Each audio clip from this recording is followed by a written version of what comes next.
Hi,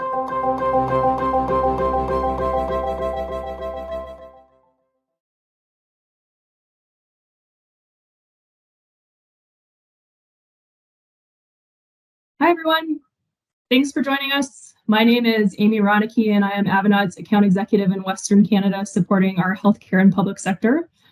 On our October 12th event, you heard from one of Avanade's parent companies, Microsoft, around their platform and the investment they continue to make surrounding analytics. Today, you'll hear from our Avanade team in a discussion to help you continue to drive value across your organizations through activating modern analytics and governance at scale. Next slide. Along with the points listed in the slide, we know that we have a governance problem in both healthcare and public sector organizations. That shows up in tension between the central team and ownership and those that want access. There's a need to make sure data is democratized and available. That stems from a challenge with low quality of data and low governance. We find there are multiple versions of data and reports, and it's hard to know which one to trust. And there are issues with quality and duplication. Duplication of data is not only inefficient, but also expensive. These are only some of the problems we're seeing today and actively helping clients address, along with we're seeing a ton of investment from organizations to continue to modernize data estates because of the sheer amount of data that is being produced. If I was in the room with you all today, I'd ask if you've seen duplication of data and some of the problems that you're facing. But if some of these resonate, we'd love to hear from you at a different time if we've missed any from the list. Today, we're going to cover topics such as what is an AI-first data ecosystem, elements of a data strategy, why data governance is a foundational pillar, and how you can get started or continue your journey. With that, I'll pass it over to our data and AI lead for Western Canada, Cameron Fernahow. Hi, so I just want to share, you're not on this journey alone. So this is why we've created repeatable solutions that help standardize and bring governed data into the ecosystem. In this story, we have a Canadian life insurance company that approached us with pain points that only got actually worse with a new merger. This led to having new data platforms, inconsistency across them, and the nature of the business was highly regulated and needed to be, the data had to be frequently updated into the data lake where there was a high demand by users. So due to these exploratory requests and requests to access new data, the dependency on IT was creating massive roadblocks. This centralized operating model that they were working meant countless delays in decision-making, and critical processes were regularly causing problems and not happening in a timely manner. So this is how we ended up building these processes. Now, in the next slide, what you're going to see is that we recommend that you follow a set solution. So in order to effectively use AI, you must have governed data. This is the North Star to effectively deliver all that AI promises. You can't avoid it in order to prepare for the future. So the value of your data is going to be realized only when you look at these four areas together. We like to start with the strategy, where you can align around your business objectives and the role that the data plays in it. And how this includes, how do you get value from your existing data warehouses and other legacy items? Then we move on to our solution, where we bring the data and we help make it discoverable and portable. So part of this is realizing that not everyone needs the same recipe at the same moment. Finally, we then look at architecture, where we bring our IP and accelerators that we've created through Avanade, Accenture, and Microsoft. And as a group, we work to make sure that we follow the best practices. Then finally, we get into implementation, where we believe that you follow a continuous improvement model, where you deliver in MVPs and small releases and avoid some of the big bang problems that we used to experience in the past. At this point, I'm going to hand over to the star of the show, Chris Christopher. Thank you, Cam. I just want to take a few moments in staying on this slide that Cam just talked about. Our journey into modernizing and going into the analytics and governance at scale is not an easy one, but it's an exciting one. There are a lot of things that you will encounter during this journey, but our experience has been that if we cover these 4 areas and keep our line of sight on all of them, basically you will arrive at the end goal, which is basically to modernize your analytics infrastructure, have proper governance in place so that you can deploy faster, more successful platforms that can give you AI and the benefit of integration of artificial intelligence, machine learning, and all the other wonderful things that are coming up in the industry and ecosystem. So stay with us for the next few minutes as we talk about some of these components that will really, really help us accelerate our path towards a modern analytics and governance ecosystem, which is at scale. Largely in public sector, the scale word sometimes gets fragmented. So in order to get there, one of the core focus elements is strategy. Now, strategy is the outcome of actually penning down what you've got as a vision. As leaders of data organizations, sometimes we have vision that if it's not properly roadmapped into a holistic strategy that encompasses all those 4 areas that you see, the challenge becomes that people are not able to follow the plan. So the goal of the strategy spot is to be able to bring us into a place where we can take what is a high level vision in order to achieve it, which in our case is to modernize our data platform, bring it to the new generation where using the power of the cloud, allowing the technologies of security investments by the major providers, even the software vendors that spend huge amounts of money on security, bring that into a place where you can actually leverage some of the things and the thought patterns that are industry standard. So people are following certain ways of adopting data. The goal of this exercise and strategy is to actually put it down into a plan so that this strategy can then be worked on in a measurable and a successive plan that suits the timing aspect of where you are going as an organization so that we can achieve the results for data modernization. Establish data foundation, an operating model for data that suits the organization. And also the most important thing that people have switched from in the chief data officers manual that we're looking at these days, the core is how do you value what you've got as data. Now, I've always used this phrase, when people used to say data is the gold. No, it's the insights that you mine out of the data that's the real gold. There's a lot of noise in the data, and to learn to separate it in a strategic way is what brings success. So we do this, and there is a method to this whole way of bringing it together. We use the word composable solution. Think of it as a musical composition. You've got various people performing in an orchestra that has different things going on, no different than how any public sector organization would have pieces and processes that are around. One of the core goal words that I want us to focus on here is to use accelerators. When we are looking at the various components that are critical to achieving a solution that is composable, we need to focus on data governance and focus on the accelerators around there. Data management. How do we do the modern architectures for this data? And are there really pre-built templates that are available currently that you can leverage, that you can use around that? Also around the curation of products that can be hosted. Think of it as if we are on a journey to create sort of like an eBay for the data system. So where different aspects of the business can bring in data products that they have worked on, that they are experienced, they have the business knowledge, they can now host it on a secure and a trustworthy platform where others can consume it. So there is an exchange of data products.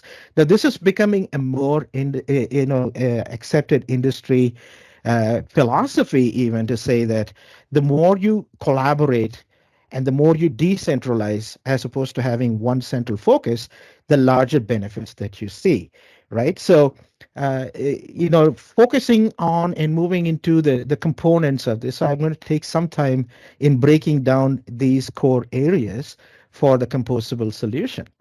What is data governance? This is the basic pillar of pulling together an ecosystem. Without governance, everything becomes chaos. Without governance, there is no proper foresight into what is coming when, who has access to what, how trustworthy is what we are putting up there. A lot of us have heard, people using the terms "this is a deep fake" or "fake news" and these kind of phrases. It's important where in the public sector, the data that we are hosting and enabling others to have access to has the highest levels of quality, can be easily found.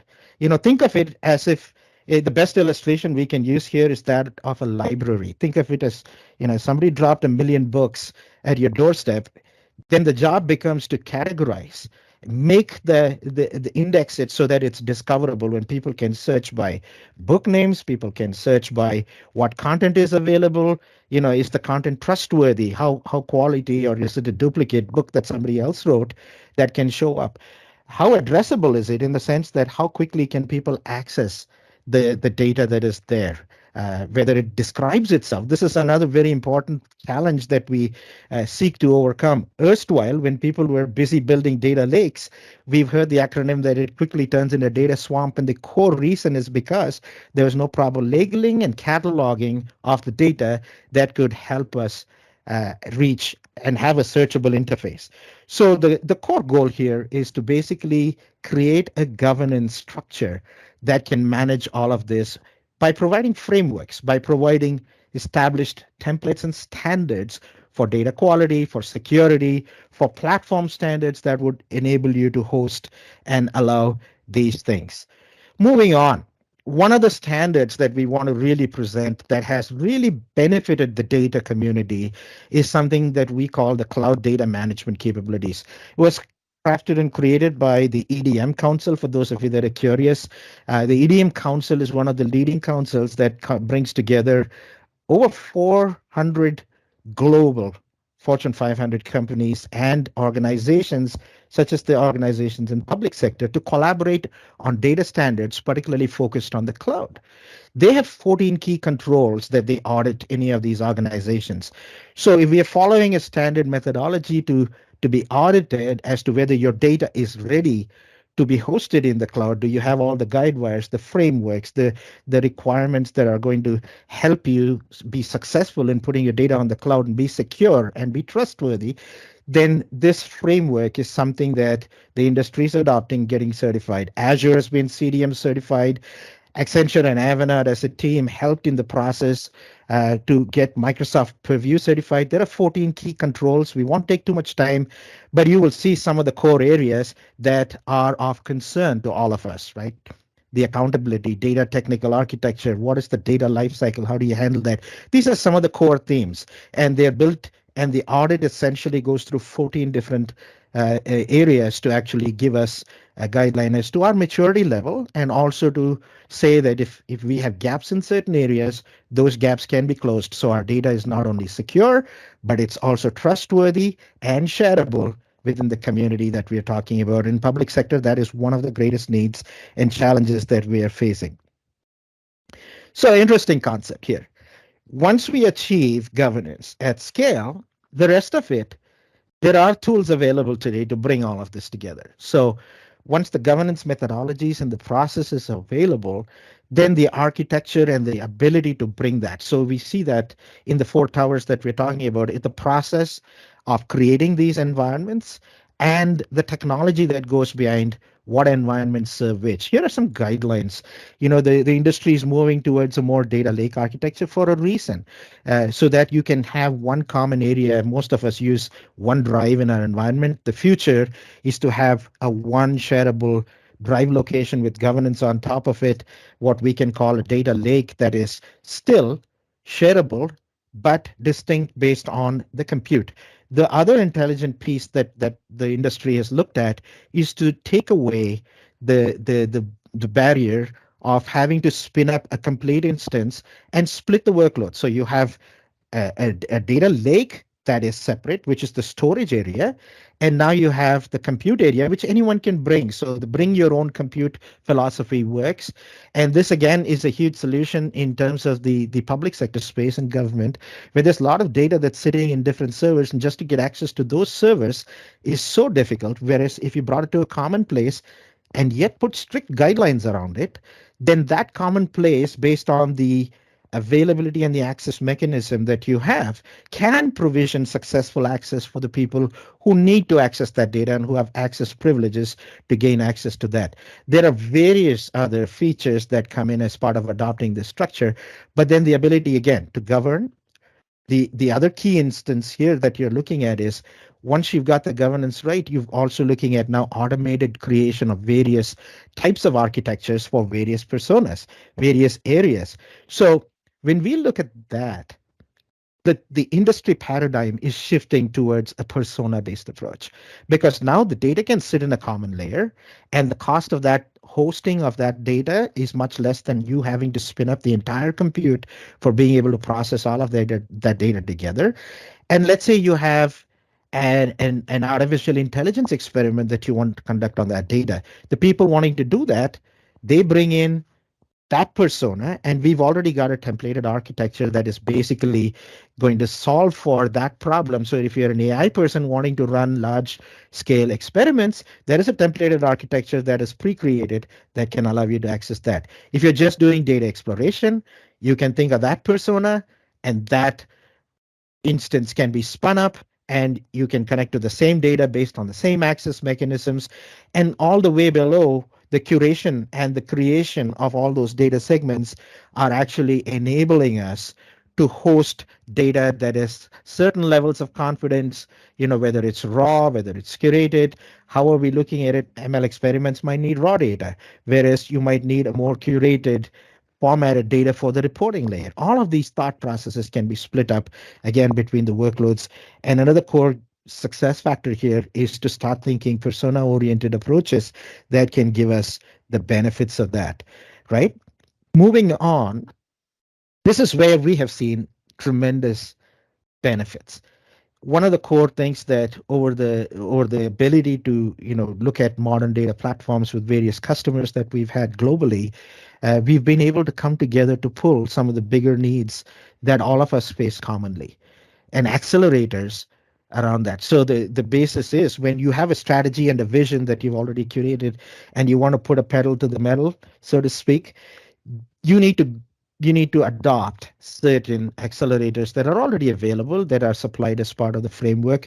In fact, you heard one of the engagements that we worked on in VCH, looking at some of these accelerators to be able to fast track the data ingestion process. We're looking at control towers. We're looking at pathways to migrate. We're looking at how do we build and host machine learning operations at scale. So if you want to carry large machine learning experiments on the large volumes of data that we have, how do we do it for various use cases? That is, again, borrowing on code. How do you bring in and ingest data? Those are the various kinds of accelerators that you would expect to have. The core one, I'll talk about the control tower later. Another accelerator that also solves an industry problem is, we've got a large enterprise of reporting suite of tools that we've had on premise that we might want to modernize to the cloud. Now, with our BI migration accelerator, some of the benefits that you can is, you have automated insights using artificial intelligence-based algorithms that go in and scan. Let's say you've got 8,000 Tableau reports that are on-prem that you want to bring to the cloud to use this modern infrastructure. This utility can actually scan, and there are many such utilities available. They can scan and give you a plan, basically, on how do you move, what is the low use of certain things, and craft a workable plan and give you a perspective for that journey to migrate. Now, if you've got ecosystems, there's also interesting things like a SaaS migration utility. Now, with all of these, once the discovery is done, there has to be some fast tracking to migrate some of these assets into other formats. So if you're looking at migration from SAS to Power BI for some of these things, or Cognos to Power BI, there are pathway migration utilities that will enable you to fast track that as well. So on a planned approach, some of these things can generate significant values as opposed to just doing them one by one or starting to plan a huge migration. Like I said, it's bringing all of those four tracks together that makes sense in actually facilitating this at scale. Another core solution that really would adopt, and the illustration, I was talking to a friend erstwhile, and she said that over the weekend they had gone to this corn maze, and the wonderful thing about that was in certain places they would have these ladders, a corn maze, where you're trying to find your way through and you're trying to see, and it's a field of corn. And when you have a ladder, you climb up and you see where exactly you are and scan around. That's what a control tower does for you. It gives you a high level perspective on what is the current spend. Are we overspending in certain areas? We've allowed certain kinds of scaled compute to be consumed by certain access uh, roles that people are currently utilizing. Are there any flags? Are there any alerts? Are we seeing any kinds of not just spend, but optimization, performance, in terms of how many reports are currently running today that have come to the new modern estate? These are all challenges that are out there. And to be able to gain control and oversight over that, you're actually looking at a control tower, basically an approach that will give you the insights while you are leading the initiative to modernize your data. I want to go into this illustration of our one of our core clients. They're a huge chemical manufacturer.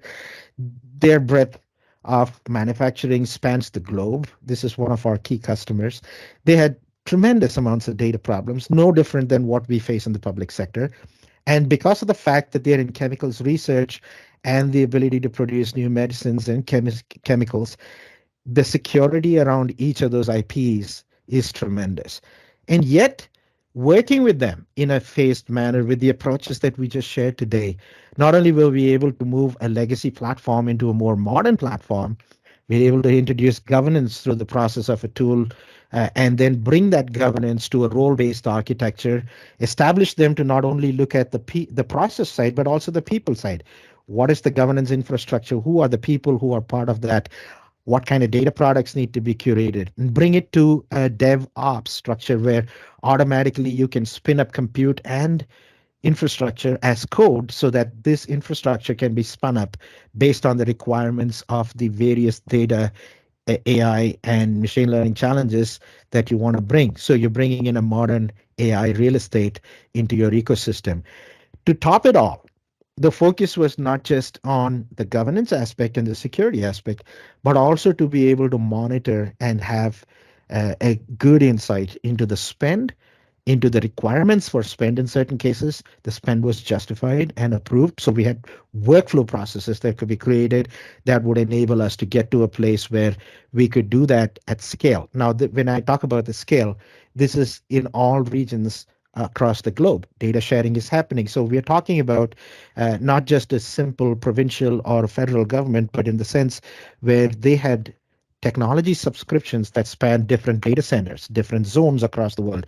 And yet the sharing mechanism becomes same and easy because of the adopted technology footprint, templates that we've got, accelerators that you've got to the journey, and decentralizing based on the fact that people can democratize the work that you've got, the democratization of data, and the ability to do experiments in AI to foster the growth of the organization. So this is one of our success stories, globally speaking. Some of the benefits that you see in some of these engagements, we're looking at analytics efficiency, time to insights. I know this is one of the biggest plaguing demands in public sector, where a request for a report could range from anywhere from 6 to 9 months. We saw that at COVID times. So if you're able to make that happen faster by adopting a modern platform, that is a significant win. Access management, again, being able to streamline things through the cloud and an architecture for being able to govern it allows you to reduce access enablement costs over 65%. Not only that, the ability to know that your platform has secure policies and trustworthy governance mechanisms that are built. Again, as an industry, these have been built with significant investments from the software vendors. There are over hundreds of thousands of hours have been spent in just bringing the security context for the cloud data security. So those kind of audited mechanisms give confidence that your platform is not only secure but also trustworthy. Data quality is another one, 60% reduction in data duplication, which is, as Amy talked about at the start, one of the key challenges that we know we face today in the industry, especially in governance. And data is replicated many times, many places over for each scenario, each use case. All of that is reduced. And there are other benefits as well going along with that. I know in public sector, one of the core goals is never to reduce cost. It's how can we improve the service for our citizen? How can we get access to faster reporting, better mechanisms, so that the citizenry themselves are benefited as an end state when we can do this? So the optimization thinking for public sector is slightly different than what we would do in a commercial space, but in leveraging the same mechanisms, we can arrive at a more efficient, more industry standard, more leading, and couple it with a newer generation of AI and ML coming in with generative AI introducing stuff. All those things that are attractive can also be leveraged if you are in a modern platform. Without a modern platform, even gaining insights into that is a dangerous enterprise, so to speak. How do we get started? So the bigger question is, where can we make a start for those of us that have not started? Some have started and have made a transition, and you're seeing the idea of collaboratively coming together. What we wanted to share with this group today is something that we use with our customers, but it's something that you can readily take, retrofit. I mean, a 6-week journey for MVP1 might not be something that you might be able to do, but you can make it 10 weeks. But the ways and the things that you have to cover, the concepts that you have to go through are pretty similar. So this is a slide that you can take and build your plan around it. Like I said, in order for a vision to turn into a strategy, it's the working out of that plan. Some of these things are already done. We're already doing it at so many places, and you can borrow some of that success. So we thought we'd give you a representative plan that you can put together and start the journey towards building a more modern AI platform. So get focused on the foundation layers for the technology, the architecture, the data governance, and also to do onboarding of data. If you're not doing it in the cloud today, you can start focusing on doing that. The key that we always emphasize is leverage existing templates. Microsoft as a company, had they shared how they have brought in the cloud adoption framework. That's not just a framework that is loosely built. They have seen so many industry requirements and have built cloud adoption patterns that can be consumed that we don't have to spend hundreds of thousands of dollars to recreate. Those are some of the things that can, again, not only accelerate, but also give us confidence that what we are implementing is based out of a journey that software vendors have been through, implementation partners like Avanade and Accenture have been through. The core message that I want to leave with us here is that the focus needs to be not only on pulling together each of these, but to clearly define for each stage what are the outcomes you want to do. And that's possible because think of it, like again, I said, the composable solution needs to be decomposed at some point, like Lego bricks, and then you put each of those pieces together. You can use the Lego analogy or the symphony. When all of the parts start to sound together, that's when music is really flowing. In the same way with Lego, each part needs to come together. But if you can build the parts that are part of this composition, then that will enable you to fast track your journey towards a more successful platform. And I think that is where we want to wrap up and leave things at. Again, I'm bringing this slide that Cam started with. In order to achieve an AI first data ecosystem, by that meaning a data ecosystem that can actually support your artificial intelligence and machine learning needs, that's the key, is a modern data ecosystem.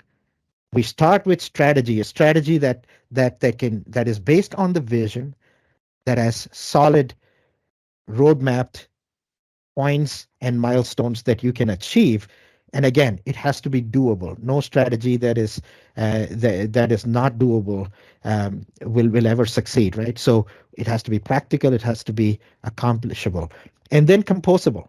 So anything that is too big, let's break it up, put them together so that they can fit as part of the whole piece at a later stage. Borrow from technology architectures that are already available. Use patterns and accelerators. This is another core message. And once you have that, what I want to leave behind is the implementation will start to fall and you will start to see things happen that really is like magic. The results that you can get out of your ecosystem. Some of these things take a little bit of time in public sector because not everything has been proved, not everything has been validated and vetted, but there's others. Again, you're not in this journey alone. We are taking experience that we have leveraged and garnered from the commercial industry, from other spaces, that similar problems and solutions to those problems have been realized. So, to sum it, let's go ahead. Let's start creating some momentum and build a modern analytics and governance platform that will serve your AI first data ecosystem at scale. Thank you for your time and hope we'll get to meet and do this together.